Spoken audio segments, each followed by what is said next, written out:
Welcome to the UnStruktured podcast. In this episode, Bob Smith and I sit down with Damien E-LOVE Matthias, award-winning producer, entrepreneur, and a powerful force in the early formation of hip-hop. We begin at the intersection of music, design, and cultural resistance, with the story of how E-LOVE himself became immortalized as the figure in the iconic Public Enemy logo. From that lasting image, we trace his journey from growing up in the Caribbean, South Bronx, and Queens, to shaping the early sound and message of hip-hop, alongside legends like LL Cool J, Chuck D, and Rick Rubin. In this conversation, we open a window into how creativity moves culture, how identity is shaped across geographies, and how E-LOVE turned vision into venture, never losing sight of purpose or people. I'm Michelle Rose, and this is UnStruktured. There's such a crossover with hip hop and rock, especially how Rick Rubin brought it in. I was going to say, and it's funny, I just actually finally popped open his book again, but I was reading, oh God, I'm sorry. I need to turn on the editing part of my brain. Creative. Yeah. It was like, yeah, because like the whole. What's it called again?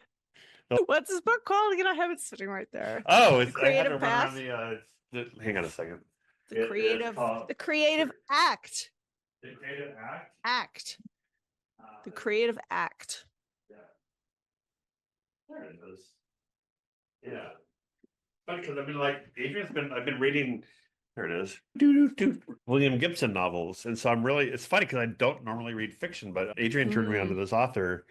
And I've just been devouring it. So I've put on all my nonfiction on hold for a little while. But that's okay. But the creative act is one of those ones you just opened when you need to have a thought about something. Yeah. What an interesting cat that's I don't know how plugged in to Rick Rubin E-LOVE is, or Public Enemy even. But when I think of Rick Rubin and rap, I think of obviously, oh my God, I have a senior moment. Who did the Aerosmith song? Run DMC. Run DMC, right? Yeah, because it's all Def Jam. Yeah. Def Jam was trying to get started. Mm-hmm. And I know Chuck D, for some reason, he didn't want to. I don't know. This is what we'll have to find out from I'm going to call him LL Cool J. But, I know, right? But E-LOVE and LL Cool J were like the same age. They were friends, you know? And so they were hanging out. I've got this photo here of them when they're like 17 years old. Oh, man. In the thing, I found that on this woman's photos website. What was her name? Janet Beckman. Okay. So there's this, she took the early photo of LL and this one for LL Cool J's promo when he first started. So cool. Oh, he looks like a baby. I know. I think they both do, but especially now that I've met E and see him. Yeah. And I'm sitting there like I'm watching this history of hip hop kind of stuff on Netflix, and not Netflix. I can't remember. It might have been on Netflix. Sure. And of course, I know all the history with Debbie Harry and everything. But they were talking in this one about how when they started doing the break beats, I had friends who were break dancers and stuff. And they brought it into the city and they played it for all these white folks, and it was the punk scene, and they were the ones that really loved it. Yeah. That tracks, doesn't it? It totally tracks. Yeah. And they were saying in the thing that and it might have been Russell Simmons who said this, that what hip hop was to disco, what punk was to rock.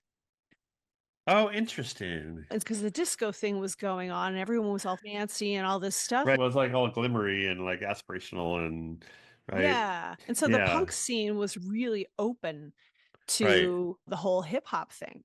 And so that's when come in Rick Rubin and bringing all of that stuff together. And it feels like they have similar energies too. Just if you zoom out and blur your eyes and go, they feel like they come from the same place in the soul. Pretty and rebellious. Yeah. And DIY, and we're going to do this ourselves. We don't care what anybody thinks. And are we good?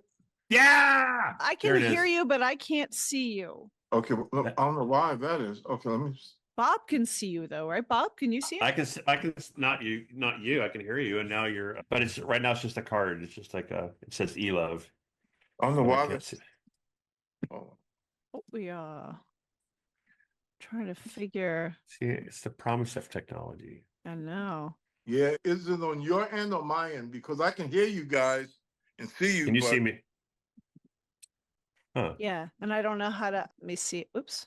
I turned my video off. That's me. Sorry, guys. Turn mine off. Okay. Let me just check. That's all mine. Okay. E-LOVE, try to turn your video off and back on again. See if we sure, can. excuse me. Is There there you we are. go. There you go. There you There go. you Now are. Homie's got some gold records. I got about 80 of those. Jesus. 80, Yeah, Nice. Only 80. 85 to be exact. Yeah. Nice. 85. Yeah. Oh my God. 45 from producing, close to 100 in marketing with Columbia, Universal, and Atlantic. Wow. Yeah. Wow. Damn, son. Yo. Oh my God. Okay. Nice. So now we can make the whole conversation about that. And I'm just Yeah, kidding. sure. But that's, Yeah. how are you doing? Oh, you don't want to know. You don't want to know. Oh. Yeah. It's been Yeah. one of those weeks. It started off with a crazy year. Yeah. First Yeah. the fires, then everything else went downhill on the front where Yeah. my mother had a lot of accidents and it went from bad to worse. So I'm gonna get into that. Oh, But yeah. I'm sorry, I'm so man. sorry. Yeah. It happens. What can you do? We were just talking about the fact that after COVID had gone through and we gathered again, I had Bob here do a presentation at one of my gatherings, and he talked about losing both of his parents. Yeah. My And- condolences, Bob. I'm very sorry to hear that. Yeah, thanks, man. I appreciate it. But How I old also were like it was time for them to go. They're in their 80s. But what Okay. happened in the middle of all that is I also found out that my ex-wife had been having an affair with my best friend. And so Wow. and I've been married for 20 plus years. And Wow. it's just so I moved You out of my just- house. Yeah. It just ended up, I had skin cancer. I'm Oh, like, whatever. man. And A I'm whole not, ball of but- wax. I mean, all I'm saying is like, I'm still here and I still have a smile on my face, but and I'm not going to say it wasn't dark because it fucking was, man. Yeah, fuck. Yeah. But I don't want to live there and I don't want that to define me. Yeah. I don't want to be like, oh, he's the guy who got kicked in the nuts by life. I don't want to be that, you know what I mean? Of course not. You gotta keep going. Yeah. Gotta keep Got to going. keep going. Yeah. Yeah. So, But we take care of our families when we need Yeah. to. And also, like you said, like going through the fires and that, like your house burning down is really hard. It's nothing Yeah. like your mom being sick, though. So, Yeah, that's my second house. The first one was 2018 in the Woolsey fire. yeah. And Oh, this wow. one- yeah, I was a part of the Woolsey fire, whole situation. Jesus, man. Wow. And that Wow. I was just getting back from Tokyo that night when I heard there was a fire in Southern Cal. I'm like, Yeah. okay. Then they said it started off in Topanga, Newberry area. I'm like, oh, Jesus, there you go. good.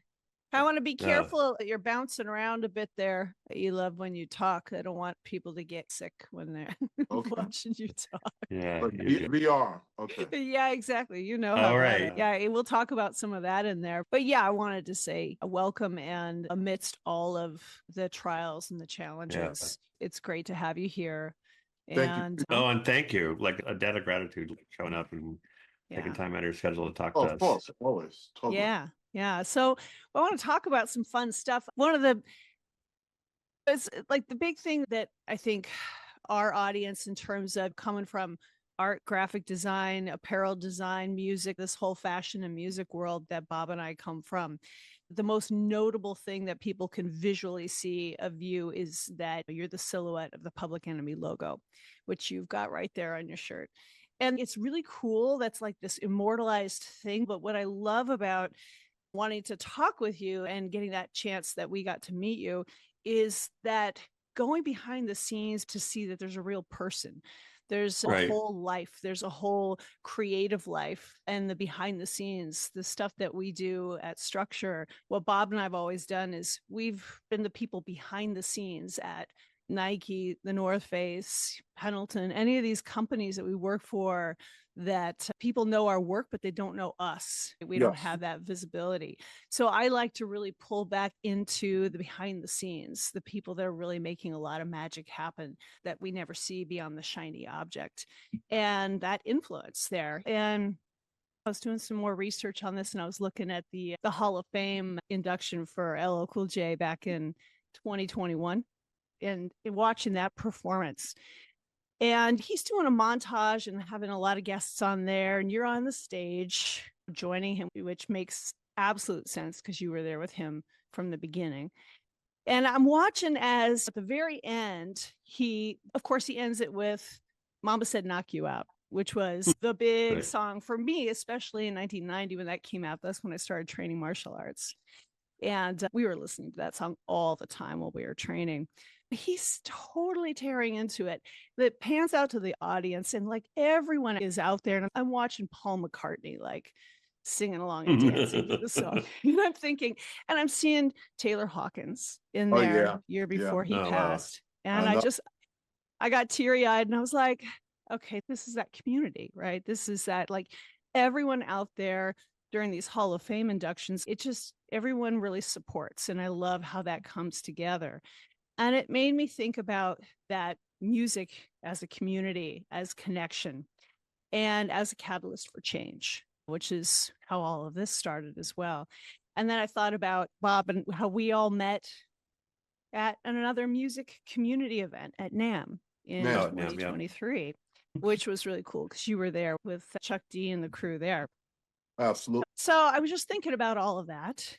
And I wanted to talk about, that's a lot of stuff, A lot of stuff to think about. but I wanted to think about diving into this, just that thought of a community, right? Like this kind of music community is where you got your start. Yeah, No? totally. Yeah. It's what grew you up. Can you talk a little bit about that? Because we were talking about were you born in the Caribbean before you came to the Bronx and Queens? Yeah. Can you Well, tell- I'm the son of immigrants. My parents migrated from Antigua to America, but before they came to America, they made a stop in St. Thomas. That's where I was born, in St. Thomas, Okay. which is part of the U.S. Virgin Islands. Yeah. After that, I came to the States, grew up in the Bronx, and something happened to me when I was about 7, 8 years old that changed the course of my life totally. If you don't mind, I'll share that with you. I had two neighbors. They lived directly next door to me. One was a black woman, one was a white woman. They would leave early every morning, come home late every day. So I said, excuse me, what do you guys do? Because I see you guys leaving early, coming home late every day. I'm a kid, I'm 8 years old. Right. They said, we're TV producers. I said, really? What are you producing? They said, we're doing a show called Wonderama. I said, that's my favorite show. Oh my God, I love that show. I used to watch it every day. How funny. Wow. Bob McAllister, the host, she said, yeah, I'll give you a ticket. You can come down. We'll bring you to the show. I said, I'm going to need 2 more tickets for me and my 2 sisters. They gave us 3 tickets. They drove us to Manhattan. When we pulled up to the show, the line was around the block. It was nothing. We drove by the line. I couldn't help but to notice because I'm a kid and I noticed these things. There was not one black kid in the line, and the line wrapped around the block. Yeah. But we finally walked in there, and I heard somebody talk. I said, that's Bob McAllister. That's the host of Wonderama. They were leading us to our seats, and I ran away from the crowd. I said, Bob McAllister, walked up to him, hands out, shook his hand. I said, Bob McAllister, you're the best host on TV. I love it. I only watch it because of you. He said, that's nice, young man. What are you doing here today? I said, I'm here to win something. He said, I'm definitely going to call you.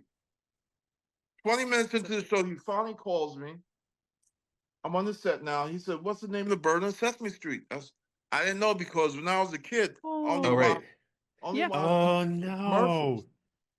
My sister was yelling, Big Bird, Big Bird. So I said, Big Bird, pick a prize. There were brand new bikes, Huffies, 10-speed Schwinn's. Yeah. We had one bike among 6 of us. And I decided to pick this thing called the Magic Hat.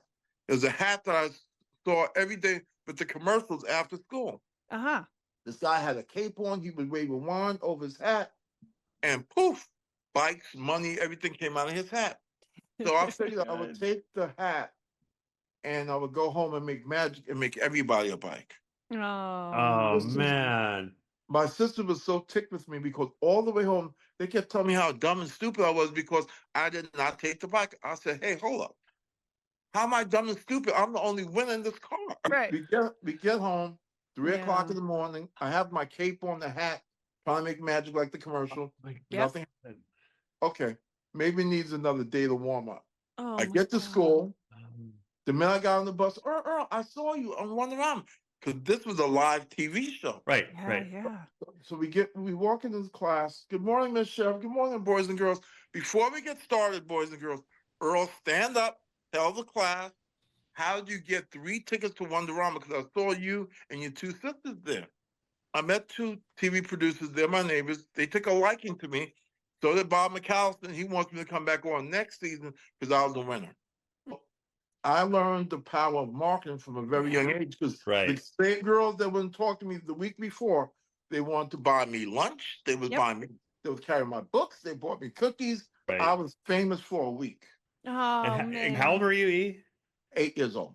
8 years old. I was Oh going my to say, God. what gave you the wherewithal at 8 years old to even ask them, where do you guys go every day? You know, that Just curious. observation of just I like, was yeah, and I was, ask I it. was a nosy kid. Yeah, that helps. It gets I you can. there. Oh my God, dude, that could have been me. I can relate 1000%. Yeah. I was always getting in trouble. I almost felt like I had Tourette sometimes because I was just shooting my mouth off and asking, and there's, oh my God, it's Bob McAllister. Like, how? Yeah. Why would you not? Because when are you going to get another chance to do that? I went Right. straight up to him, interrupted the production meeting, shook his hand, So and he said he was good. going to call me, and he did. Good for you. Oh, I think it man. also says something about the hats too, you know. Yeah. But I also love that, like, you're expecting this hat to generate all these things for people, but also that says a lot for your heart. I want to create more things for more people, and that sharing. You could have said, I'm going to get a bike for me. But Exactly. Right. you wanted the hat and you wanted to That's share the that out. sweetest story I've ever heard. I- And it's so sweet. It almost sounds, isn't that a movie where the hat does come to life? And it does. It sounds like the beginning, Yeah. like a plot for a movie, right? Yeah. There you Right. go. So, It's- so E-LOVE, how do you think your parents shaped that in you and bringing that up, that kind of creating these opportunities that started to happen for you after that? My dad was a New York City police officer. He was a cop. Ah, And he was no nonsense, strict by the book.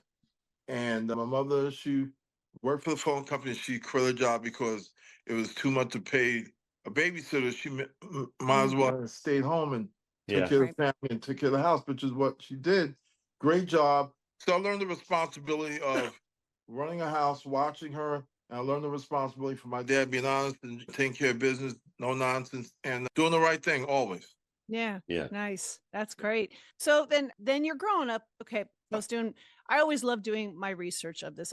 Bob was a kid in LA at that time. I was a kid in San Jose, the Bay Area, a few years later. And the 70s, we're talking late 60s, early 70s here. Okay. That's a rough time in the Bronx and all the boroughs over there. And you're growing up in that era of massive change and creativity that's coming out of that mess, right? Yes. What do you remember about the music scene at that time as a kid Oh, growing up? the music scene. The music scene was, it really didn't really hit me until I arrived. We moved from the Bronx to Queens. They transferred him out, so we moved to Queens. Okay. And then I started hearing about Grandmaster Flash and the Funky Mhm. Four and these groups and that group. And I started my snow route because in New York City, you had a Okay. snow route when you was a kid. You had a shovel and you went out. The minute it snowed, there was no school. And that was the time to go make some money. So I said, hey, guys, Yeah. I grabbed all 5 of my friends. Let's go to the rich part of town and let's make a couple $100 today each and throw some snow. So I said, hey, let's make it interesting today. Let's have a contest. Whoever makes the most money shoveling snow, each one of the losers give the winner $100 because you're gonna make that easy, right? That's a lot of money. That's a lot of money, Wow. but if you believe in yourself and the snow's there, it's not going anywhere. It's Right. up to you if you're gonna make the money or not. Yeah. So I was determined. They said, okay, great, let's do it. So after my first yard, this was a big mansion, and the woman gave me like 225, 230. The yard was big. They were like massive. Damn. Long story. After she gave me the 225, I called my best friend. He came and picked me up, and they thought I was quitting, but I took my 225 and went to the hardware store and bought a snowblower, and I came back and I won the contest. Get out. Yeah, but That they is said I was so good. I cheated. Yeah. That's not cheating. I just used my brain. You got to use muscle. And I won the contest. After that, I bought my turntables and my equipment. And then we started a group called the Farmers Crew, because right at that time, Run DMC was just coming out. Yeah. Yes. Yeah. And every kid was trying to be the next artist. And Run DMC had that song, Suck MCs, that was playing every 2 seconds. And we all Yeah. wanted to be like Run DMC because they were from Queens also. Gotcha. So Yeah. every artist, I said, this kid right here, he's going to go all the way. He's the best artist. Even though he was not fully developed, that was LL Cool J. Wow. How'd you guys meet? We met like, this is what happened. I had my studio in my garage and I also had a mini bike. And I used to charge each kid $5 to go around the block one time on my bike because my bike ran on gas. I had charged each kid one time around the block $5. And he was small at that time. So Yeah. he got in the back. I took him around the block and I gave him like $3-4, whatever. And then we started working on some music and he developed. And I said, this is the guy who's going to go all the way. Yeah. Sure enough, he did. And we started working on his music, myself and DJ Cut Creator. Yep. And we brought in a couple other different producers. And we met Russell Simmons and Rick Rubin. Yeah. And they were just launching Def Jam at that time. Now, yeah, I was looking into some of that with LL Cool J because I was really into him in the late 80s, early 90s especially when I started training, because it's just all that stuff works great when you're doing martial arts. And it's like he found Rick Rubin, or I heard about him, and you guys went to go see him at the dorm. Like, how did you guys know about that? Like, how did you find him? A friend of L told him about this DJ because we was submitting music to every record label, and every label was like, nah, we're not interested. Yeah. Then somebody said, hey, give this guy a call. He's a DJ at NYU. And just give him a call, see what happens. We gave Rick a call. LL called Rick, and he arranged the meeting. We was calling Rick every single day. Rick would not call us back. Rick finally called back. He said, hey, E, let's go to Manhattan. Rick wants to meet with us. So we walked about a mile and a half, and then we got some pizza. Then we hopped the turnstile, went down in Manhattan, went to his dorm. We heard rock and roll music playing. I'm like, oh, this guy listens to rock. Yeah. Oh, okay. Yeah. So we knocked the door. Nobody answered. We kicked the door. He finally opened the door. And at this is 1983 now, where some blacks didn't even listen to rap. So for a white person to listen to rap in 83, that was very rare at that time. Interesting. Totally. This white guy opens with long hair like ZZ Top, Mhm. long beard. It was all brown at that time. It wasn't gray. So he says, oh, you finally made it. Come on in. He brought us in. We sat down. He said, hey, guys, I got good news and bad news. I love your music, but I don't quite have all the money to start my own label. Let me talk to my parents and see what we could get done. So Rick, I love it. Somebody talked to mom and dad. his parents put some money in, and they put some money together, and they started Def Jam Records, and they released our very first song, I Need a Beat, 1984. Yeah. Wow. Yeah. And also that Rick Rubin had the phone number for his dorm room on the record. Like some other record he had done or something like that, some place. And that's where he took his phone calls and stuff like that. Exactly. Oh, it's amazing. It's amazing. And then it takes off because it's the right time, right? Timing's everything in this business. Yeah. And so then you are hanging out with, so what were you thinking around this time with that? Okay, this guy's got what it takes. So are you thinking, I'm going to support him. I'm going to find any way to make this happen? Or what's going through your head as an early entrepreneurial mind? He's the front guy.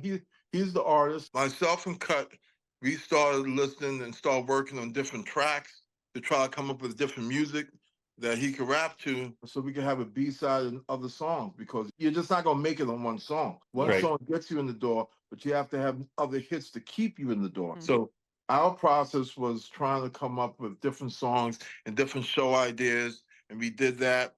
And the next thing you know, we are working on our first LP, which is Radio. God, no. Yeah. And so this is what it also feels is, especially early rap, early hip hop, all of that time, it's very collaborative. It's pulling all kinds of ideas and things together. And then you just form together and create something together. So would you say that was where you started out early as an early producer, or are you learning the ropes from the other people around you, or? At that point in time, I started talking to other musicians, because there were some really good musicians in my neighborhood. Some guys that played with Jimi Hendrix back in the day. They were a little bit older. They play bass and drums. And I used to hang out with those guys just to get an idea of where we wanted to go with this. At that time, the tracks were more musical, so I hung around with more musicians, and ideas started coming to me. As I went to the studio, we started saying, hey, let's try this, let's try that. Next thing, we were putting different songs together. I just went deep into the musician's bag because I play several different instruments. Okay. That's something. Yes, I do. Yeah. What do you play? What do you play? I play keyboards, bass, a little bit of drums, and I used to program different keyboards just to come up with the drum track and start adding things to it. So then you start working with it, more the musical side of stuff. I was digging into more of the history of hip hop, all the different layers of it, and because I was trying to think about how did you make that jump then from, not really a jump, but you're known for working with LL Cool J, and then you're known for the logo with Public Enemy and Chuck D, and that's a bit of time out from this, and the hip hop scene is evolving from that. First, it's very musical, it's very party dance, and then it's moving into more political, like a message, like when the message comes out, like in so how did that kind of happen for you, and meeting Chuck D and watching or being part of that evolution of hip hop from art to much more of a social statement? Back in those days, artists and guys, just regular guys, and if you just drive through any neighborhood, you'll see a bunch of guys hanging out in front of the different stores on the block. Some guys are just hanging out, talking to their friends, and some guys are selling marijuana, which is legal now, right? Yeah.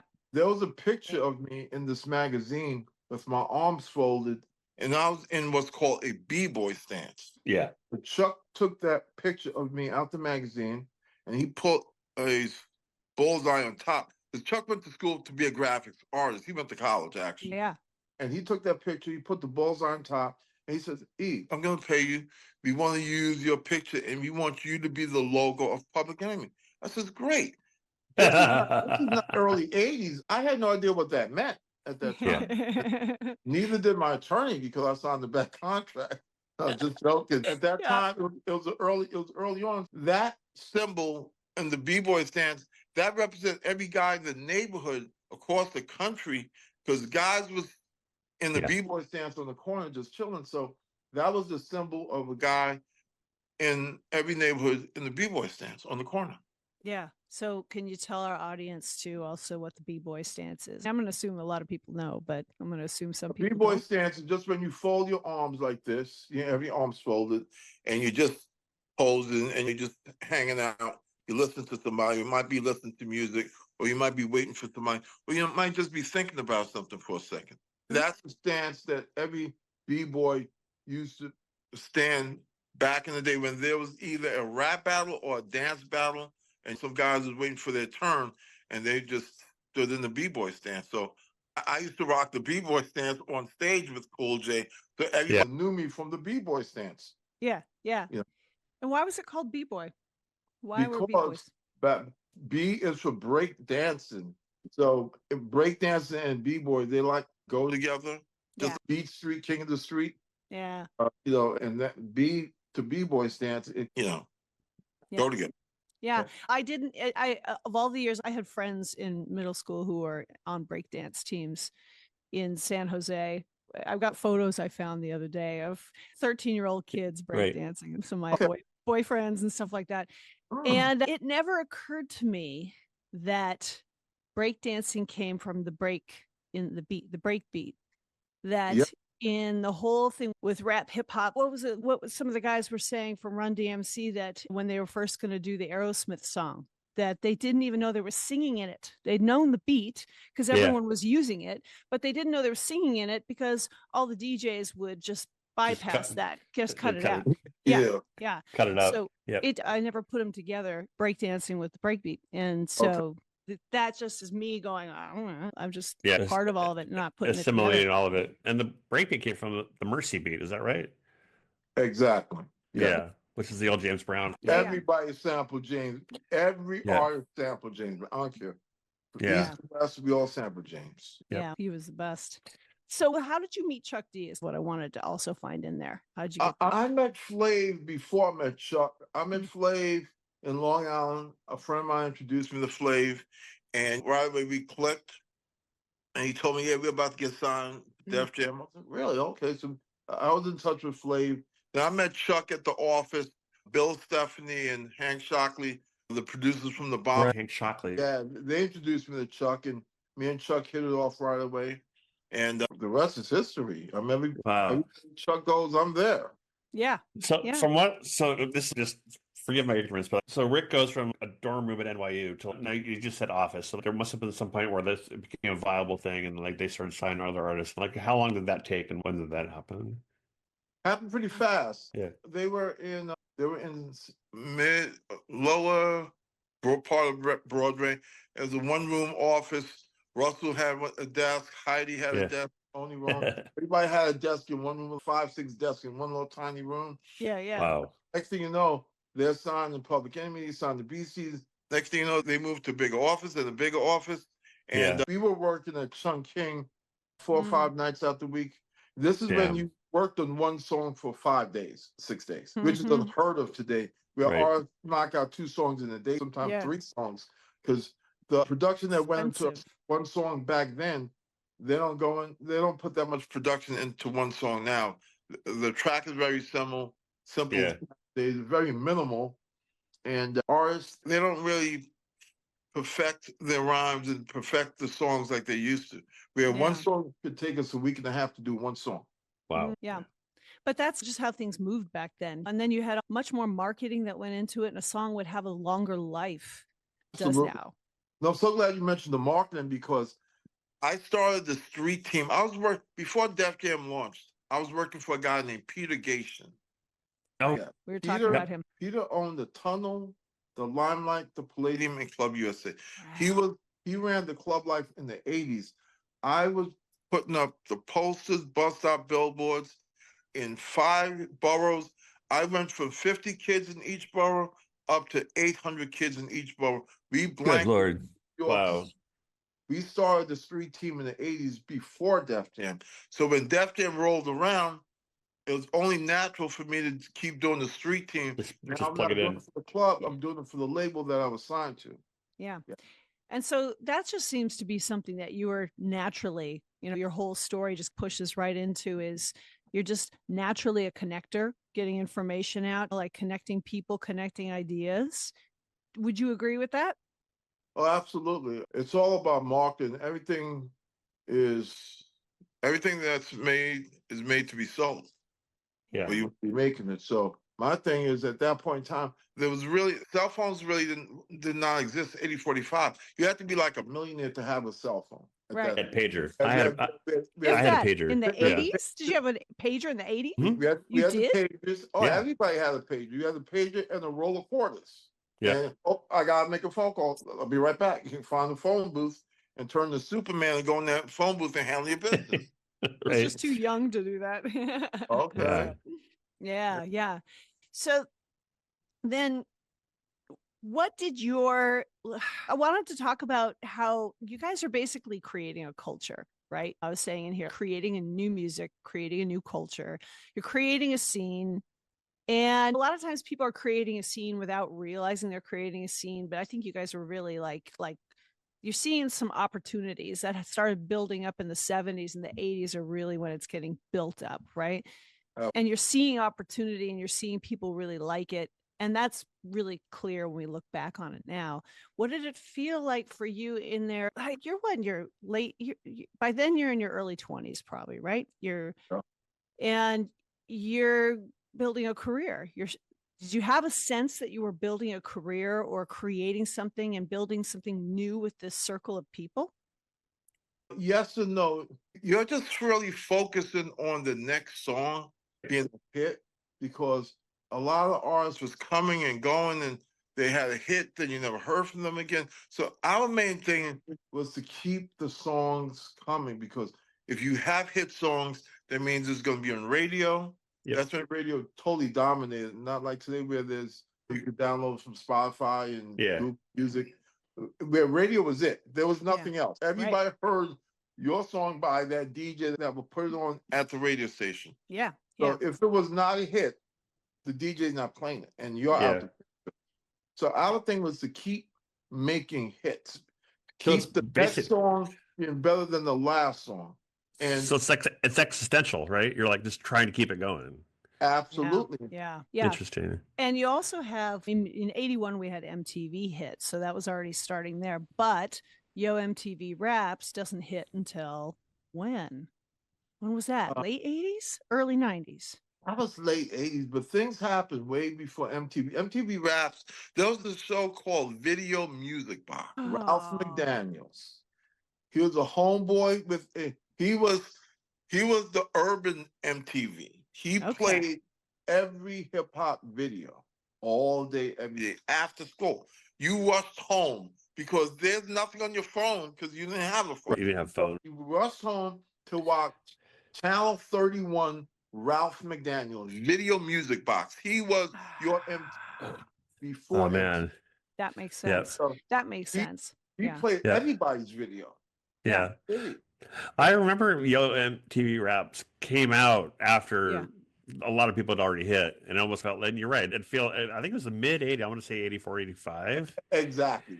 But I remember, I don't know, I've been hearing all these songs. Now I finally get to see them. But I knew the songs before the show came along. So what you're saying makes tracks with my experience anyway. Was it before the Headbangers Ball? Then did Yo MTV Raps start? It's about the same time. It's around the same time. Okay. Go ahead. Cut you off, but there was a movie. There were several hip hop movies that came like Beat Street, like Breaking, but there was one movie in particular that took this whole thing across the country. And there was a Warner Brothers release. Have you ever seen a movie called Krush Groove before? No. Oh my God. You have to go and rent Krush Groove. It's called Krush Groove. Krush Groove. It was a Warner Brothers theatrical release. This thing was in the theaters. Why don't we know about it? Oh, because it was a Warner. They need to run this thing back in the theaters. I don't know why Warner Brothers is sitting on this, because they should run this thing back in the theaters. It starred Blair Underwood.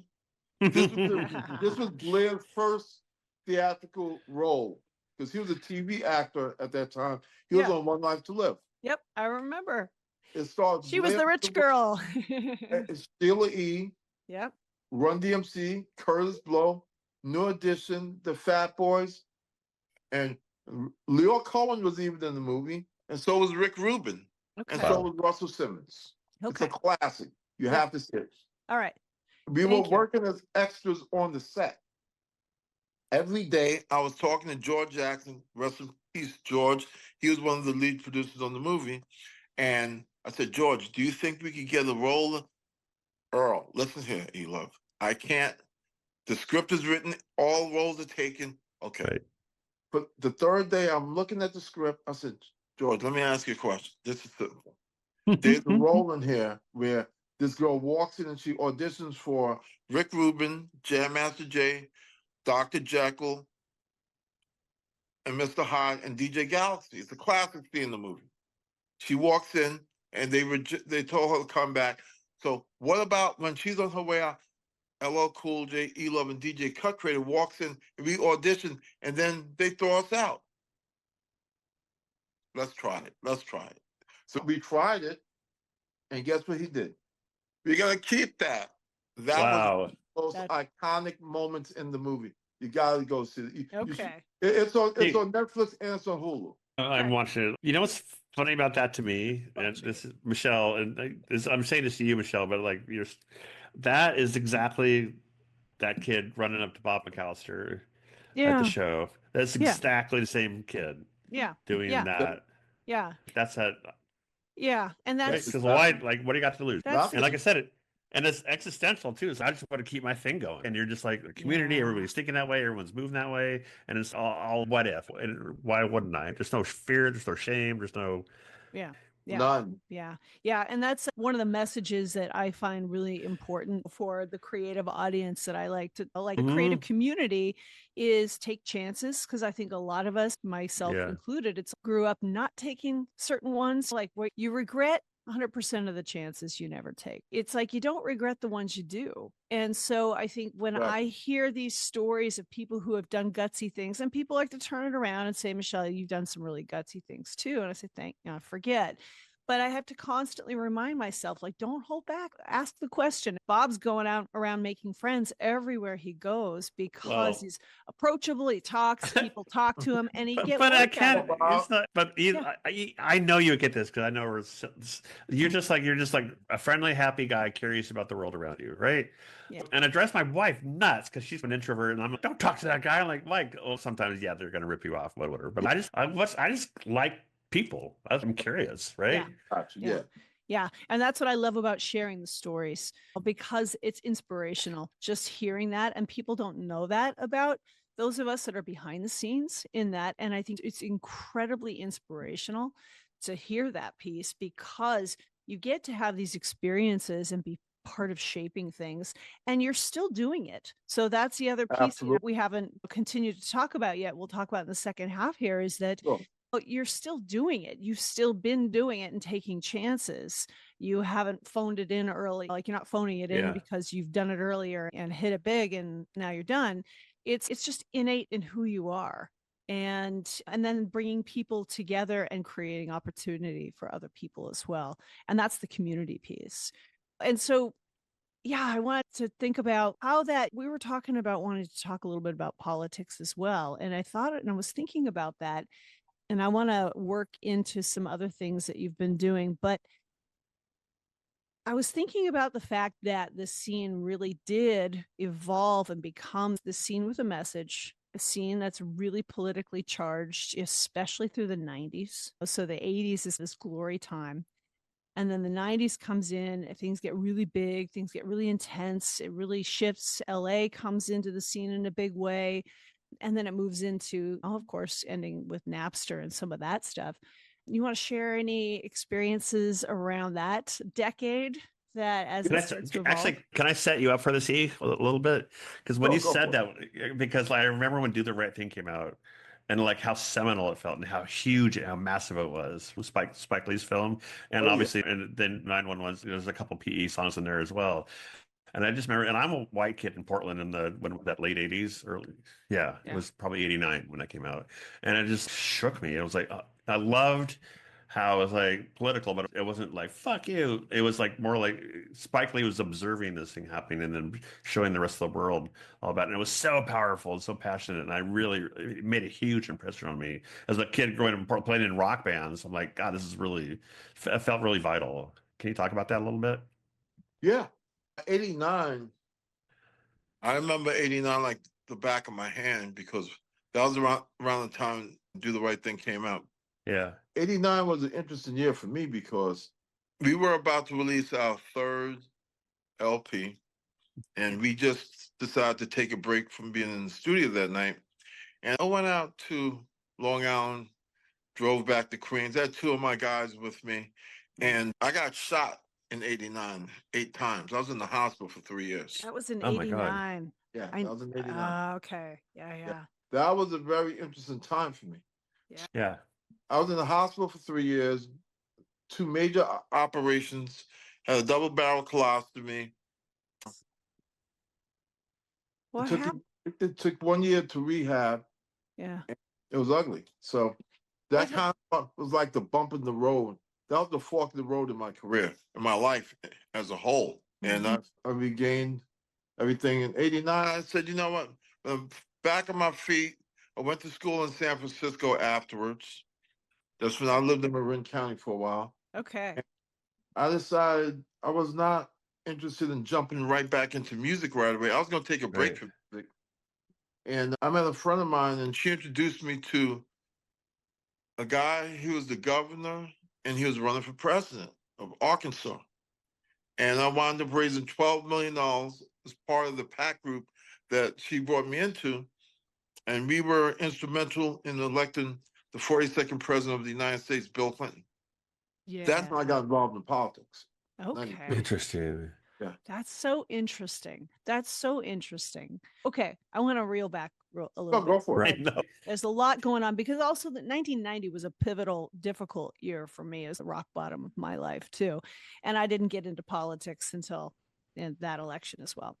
I ended up from the Bay Area up to Portland, Oregon. And so that's when I ended up there, as around there. And I was 19, 20 years old. Wow. Okay. So yeah, but I find that a lot of times there the transition from the late 80s to the 90s, that over 1990 was a real hotbed for everyone. Massive God. change in the whole world. Yes. So that's why I'm looking at that. And I think, Greg, Bob, that you brought this up and asked that question. So I want to ask, just maybe a little sensitive too, but what were any insight into the circumstances of you getting shot? Just kind of part of this that was happening to a lot of people. And is there anything in there that you do want to talk about or don't want to talk about? Well, there was a time from the 80s to the 90s, the music scene is changing. Hip hop started off one way. You had a lot of that's when the gangster scene, the gangster music started really taking form. Yeah. That's when the NWA, the Ice-T Cop Killer. That's when, the more edgy type of music. And to me, it's just music, but some people take it to heart. Yeah. Some people was really taking it to heart, and some people started portraying their lives like the video that they're looking at on the TV or video music box. Yeah. The violence is heating up. That's when the fake phony war on drugs was taking place. That's when they were bringing in a lot of different guns into the neighborhood. Guns was being dropped off in all the neighborhoods across the country. Yeah. They're pumping drugs into neighborhoods. So when guns and drugs come in and you're hearing gangster music at the same time, people's minds start changing. The crack epidemic starts, and it's the OK Corral across the country. So the whole country was changing at that time, not just New York City. Yeah. Each city was going through the same problems. Chicago, Cali, New York, New Orleans. It was happening. Yep. Yeah, the heroin was going through our whole punk rock metal scene too. Was starting to hit a lot of my old friends and stuff. And luckily, I always stayed out of that. But that was coming into a lot of areas, and people were really starting to live heavier, harder lives based off of what they were seeing. Like you were saying, they're recreating it. And so I don't. Yeah. Anyway, that Interesting. Yeah, I know. I was thinking about that, and I was thinking about the fact that your dad was a police officer, and all of this happening, and I don't know where your parents were at that time too, but how that must have affected them, obviously, to have that happen to you and be part of this whole scene that it's been lifting you up creatively. At that time, my father had passed in 85, just before I think the first LP came out. At that point in time, I've always had faith that I never felt like I was going to die. I think it happened to everybody.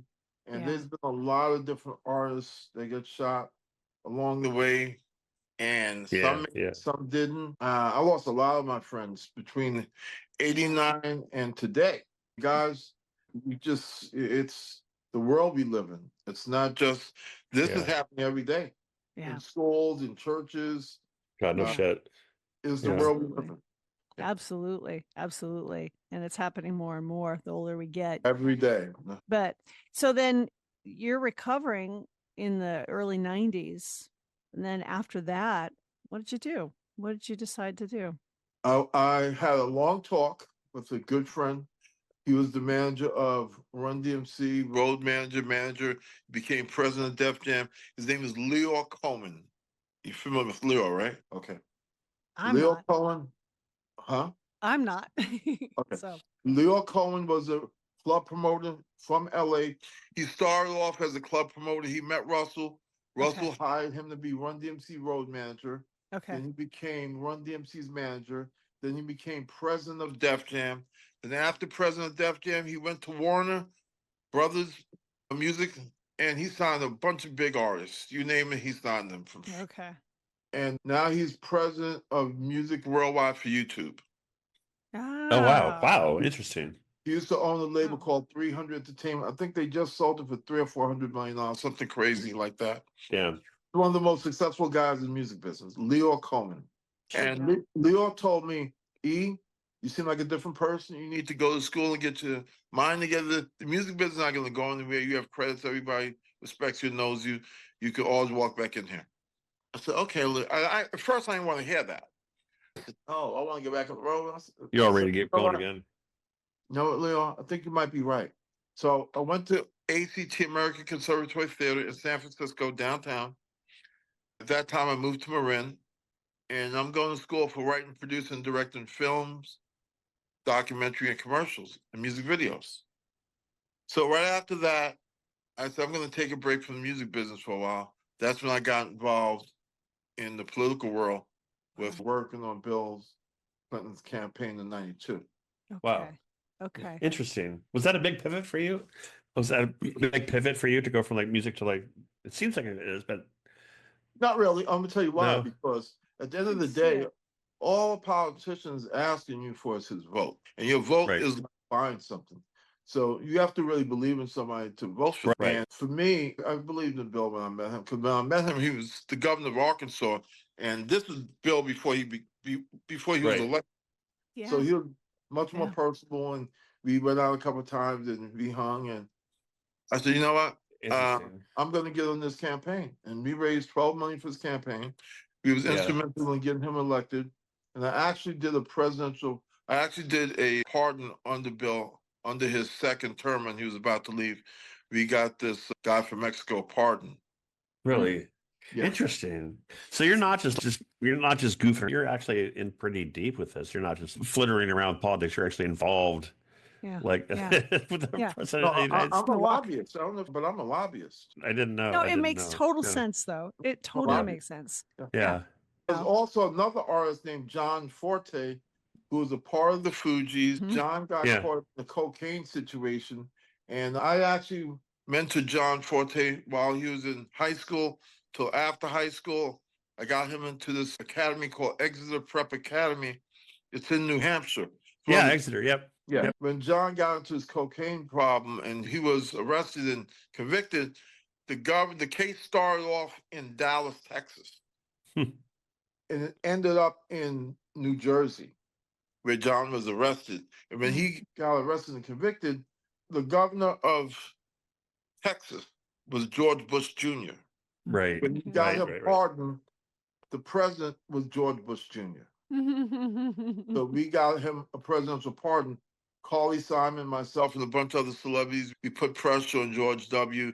And it was a good thing because I was able to meet some people in D.C. and in the House and Senate that I developed relationships, and we got John presidential pardon in '08. Nice. I was thinking about going through the scene and going through this tumultuous time, getting shot, and then seeing everything shift. And then all of a sudden, because one of the reasons I think Bill Clinton was really popular at that time was our Gen X were coming of age and we were dealing with all the shit of what came before. And we wanted change, and Rock the Vote came out and really pushed a lot of people's awareness. I was a part of that. Yeah, that was a huge, Really? Wow. yeah, that was a huge thing. And it made it cool to vote and be part of things and be part of like paying attention to what's going on. And we needed that. And I want to liken it to what's going on now because we need that now and we don't have it. And we're going through another rough time 20 some years, 30 years later. And I would draw a little like correlation to today from that. What can we learn from that? How can we wake people up a bit in the social media bit? So I'm going to pull us forward into now and into the future and draw on that a little bit. I'm actually really curious to hear what you have now that I know a little more about your background. Hear what you have to say about what's going on now. Can we do that on this show? Yes, sure. we can. Can we tear into it? Yeah. What do you really curious? Yeah. What do we want to talk? I want to hear what you have to say about what you feel like what's going on today, as opposed to when you contrast what was going on and like when Clinton was elected. Because I remember that Michelle, were you working at the Starbucks there at Pioneer Square? I was. Yeah. When I saw Clinton talk like in Portland in whatever year that was, at 89, 90. Yeah, we were all Uh, right there running the show at that big. Yeah, it was like Starbucks we was were like, brand new, right? brand new in Portland. 16 years of Reagan, Bush, like Yeah. Oh yeah. whatever the fuck that was. Yeah. So anyway, so I would love to hear what you think is going on today culturally with the old and the new regimes. In the 80s, it started off in the 80s, right? Yeah. There was those 4 guys that ran New York City in the 80s. Mayor Giuliani, Yeah. Russell Simmons, LL Cool J, and the 4th was just inaugurated 2 weeks ago, Donald J. Trump. Yeah. The scariest part about being in a cult is not realizing that you're in one. And this is a cult right here. I'm totally convinced this is a cult. You had an opportunity this year, right here, and the country just showed what it's really about, as far as I'm concerned. Yeah. You had an opportunity to vote white or right, and they've voted white. That's the bottom line to it. Just like slavery. Even the height of slavery, there was 2 types of black people. The type of black that ran at 3 o'clock in the morning for his freedom, and the other kind of black that told the master, they're leaving at 3 o'clock. Why don't we set a trap for him at 2:30? I'll help you catch him. I'll beat him for you if you give me extra food, and I'll work no problem. And you have 2 types of blacks today, just like you had 2 types of blacks 300 years ago. Yeah. Nothing has changed. The only thing that has changed is the stakes. Yeah. So this is a cult right here that you're witnessing right in front of you. And when guys start putting up the High Hitler sign in Inauguration Day, I know you've seen the High Hitler sign. Yeah. By Musk. Okay. Yep. That's a cult right there. The thing is, he has 4 of the richest men in the world: Bezos, Musk, Zuckerberg. Yep. And my man with Amazon. Yeah. Bezos. Yeah. Bezos. Yeah. So when you got that type of wealth is power, when you got that type of wealth behind you, including the Supreme Court, the military, the House, the Congress, and the Senate. Yeah. This is a dictatorship. Yeah. Are we coming back from this? Yeah. Are we coming back from this? He has 2 years before the midterms. Right. It's going to be very hard to come back from this. It's going to be very hard. Yeah. It's going to be. I'm going to keep it 100%. Yeah. I moved to Japan 2014 because I seen this coming then. Okay? Yeah. Wow. Yeah, and that's why I brought that up, because I said things weren't going great back then, and people woke up and got active and did stuff. And now what we have is, what have we done? We've taken the young, like we were the young ones back in the 90s, voting different, making some change. And what are the young people doing now? Like this is where, and I don't want to start getting into lots of crazy theories and stuff, but it's just social media and everything that everyone's getting so distracted by and so lost in all of these other chaos. It's how do we come back? How do we mobilize? How do we make change in the positive direction? Because this is fundamentally, this is why I come back to community. Like we've gotten to the point where we're paying more attention to money than we are about caring about people. We care more about money than we do about people, and that's a problem. That's what I see. Absolutely. No, it's power, right? Money is power. All day long. Yeah. Yeah, but it's still a fake power, but because as soon as it's gone, but it can be used, but as a martial artist, I still, not that martial arts can solve everything. It's just that I still believe in the power of that right energy. Doing the right thing will always overcome over time. How to create community where people support each other, because that's what's being fractured, is people caring about each other. Right? That left a long time ago. Yeah. Yeah, but here we are trying to still do it. No, I understand with you, but it's a different ball game out here right now. Yeah, it feels like it. Yeah. It's funny you say that, Eve, because I remember thinking, like, when Trump won, I was like, oh, and maybe this is the refrain of definitely like me and my friends or whatever. But I remember thinking, like, wow, it felt like a fluke. It felt like an anomaly. It felt whatever. I felt like it wasn't real. And I remember saying, and you're going to laugh when I say this, because I know you saw it coming. I didn't. I was like, oh, wow, I thought we were better. Literally, I thought we were better than that, than this. This is not who we are.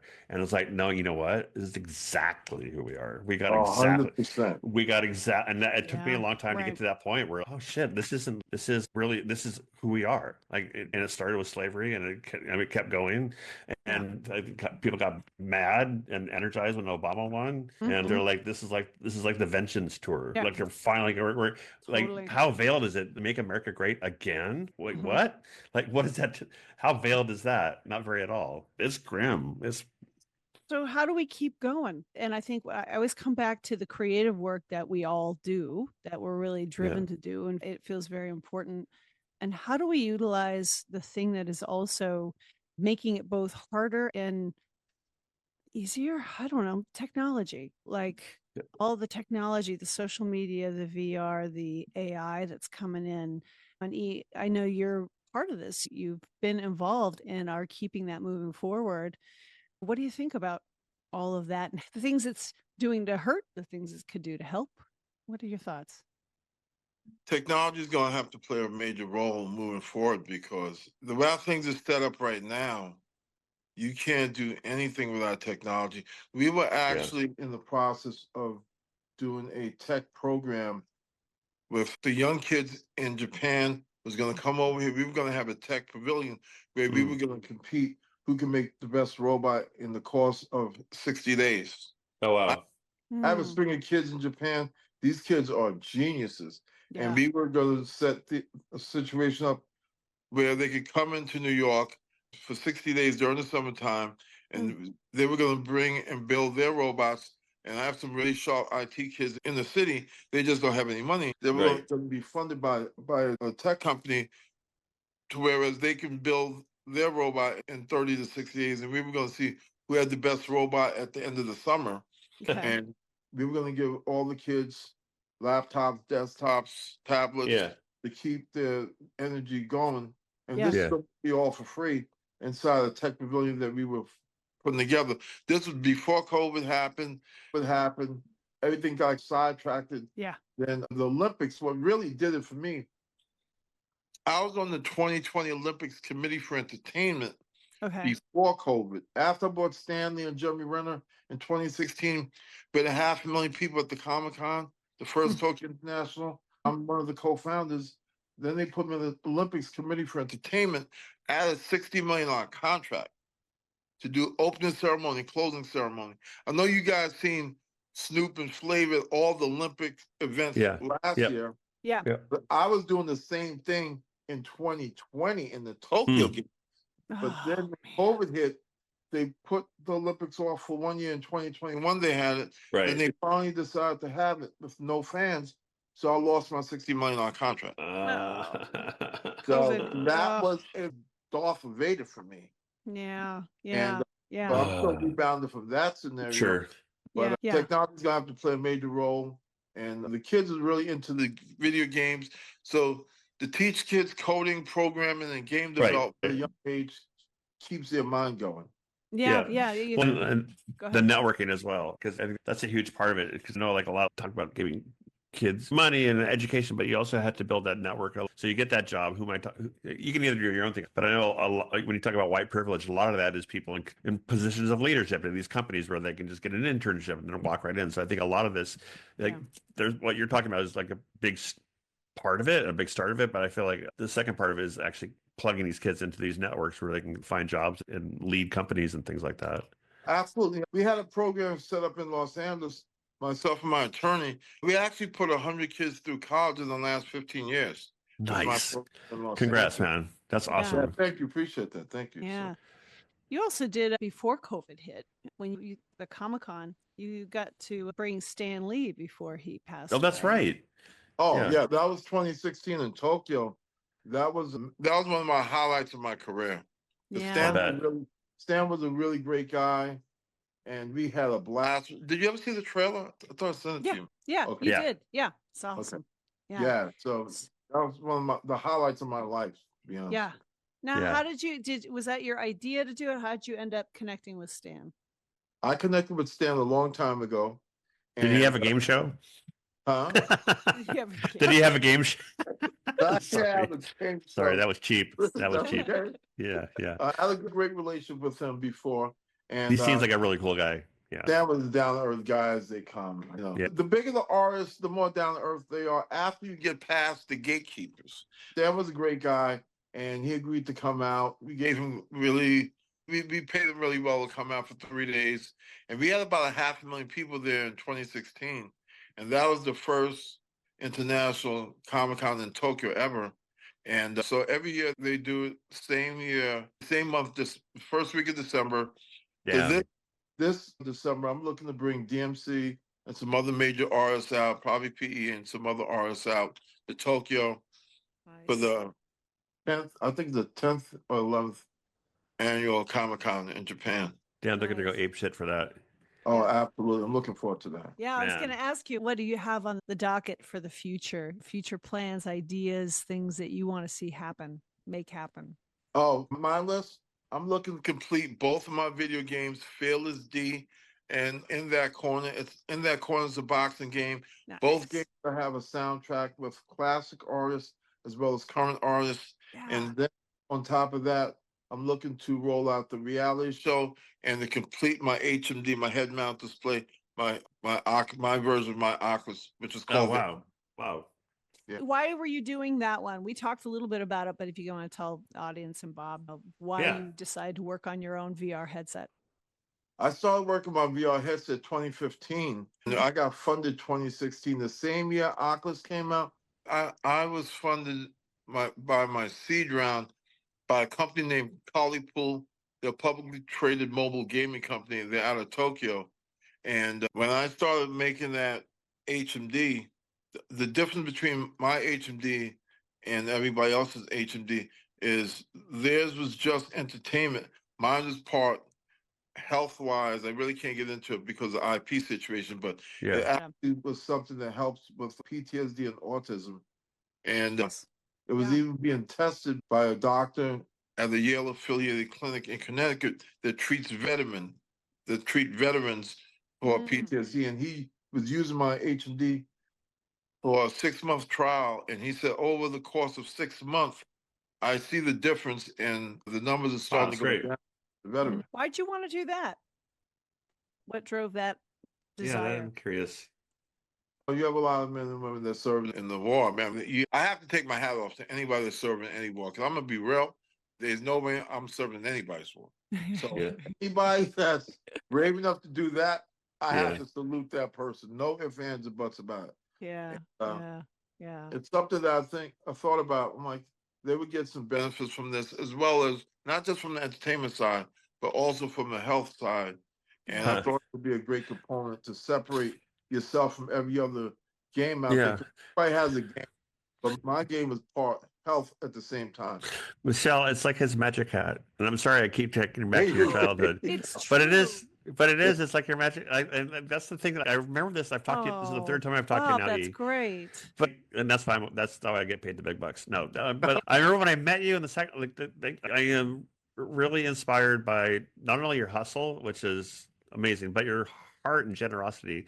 And you don't always see those two together. I don't know. So my hat's off to you, friend, because I'm really impressed by who does that. I think it's really inspiring. Thank you, Bob. Really appreciate that. Thank you. I appreciate you finding that connection, because that's. But it is. Think about it. It's not just I'm gonna make this thing so I can do cool games. I'm gonna make this thing that will help people, and that's your magic hat. That's absolutely. Yeah, and I was going to talk about, we met at NAMM, and Bob and I we do attend regularly now that it's settled out at the trade show there. And we talked about getting you there. And love it. I would love to, I really want to do a session there. Yeah. And at first I was going to ask, what would you want to talk about? What do you want to be part of? What would I want to be part of? And then I thought about something around the magic hat, but I'm going to ask you, because I'm formulating ideas, because that's what I do. Formulate discussions and bringing people together and talking about things that are important to share. But what would you want to bring to a show like that? Because you have something to bring to everything that you touch. But you started out in the music industry. What would you want to bring to an event like that? I can go anywhere from sports, entertainment, technology, or political, or life. All of the above. All of the above. And one of the things that I noticed at the last show that we went to there was that that community is really strong, that that musical and creative community, which that's also how Bob and I met. He showed up to one of my events 10 years ago. And it's that community of people who are coming together to create. And that's that thing that kind of brings like-minded hearts together. If I can jump in here, and I know you'll relate to this, E, because you've lived it. When we were talking to our last guest, Scott Klum, him and I literally grew up through the scene together in Portland. And the reason I'm saying this is because that, to me, like, I was like, when I made the joke, I'd never go to a high school reunion again. But there was a club that we used to go to, and if they had like a club reunion, I would 1000% go to that, because that's where I learned about playing music and being a pro and meeting girls, and just it was like crucible. It sounds like maybe on a different level, but maybe what you went through in New York. But those community, like that, to me is the most important thing in my life, those connections and helping people. And if you want to feel better about yourself, serve. Right? Yeah, I can make stuff for myself all day long and be proud of my skill and talent, but there's nothing like serving. It feels so good to help somebody out and help improve their life. Totally. Yeah. And I want to speak to that the first time I met Bob at Struktur event, he came right up and he said, "I love what you're doing. Please let me know if I can help in any way." And when I first met you, E, and I said, "I'd love to do a podcast with you," you said, "Anytime. Let me know how I can help." Totally. And those are the people that that somehow I end up meeting and getting drawn to. And it makes me want to help. That's why I want to give a platform to talk about our pasts, our creative inspirations, and also what message we want to put out in the world. And I'd like to end this asking you, E-LOVE, what is those famous last words, that message you want to give out to the audience, to the young people coming up now in the world that we have today? What do you want to say to them? This is to all the young people that are artists, whether you're in the arts or you're pursuing anything else where you're trying to make a difference and make a career and a name for yourself. You're going to hear this word a lot of times, and it's a very simple word. It's called no. People are going to reject you, and people are going to say, no, this is not for you. For me, no, because I've heard no a lot of times. People told me no millions of times, but I said, okay, you know what? Yeah. No means to me, not yet. So I just keep going, and you just have to keep going. You have to believe in yourself and what you do, and just keep it rolling. Yeah. Gotta keep it going. I love that. Yeah. Not yet. Yeah. Not yet. What I love about that, it's implied in what we're doing, Michelle, is like reaching out. And to me, like, it feels like when I give me a presentation, yeah, of course I love the kid in the front who's really into it. But at a certain point, what I start to do is look at the kid in the back who feels like they don't belong. And I try to suck them in. You know what I mean? So that's the kid if I can reach that kid who doesn't feel like they have a place, and maybe they're bored, maybe what I'm saying is bullshit, but I'm not talking about that. I'm talking about the kid in the corner who's just who's had a really shitty day, or his parents are getting divorced. I want to see that, because that, to me, I feel like we're all here but for the grace of God, right? Whoever.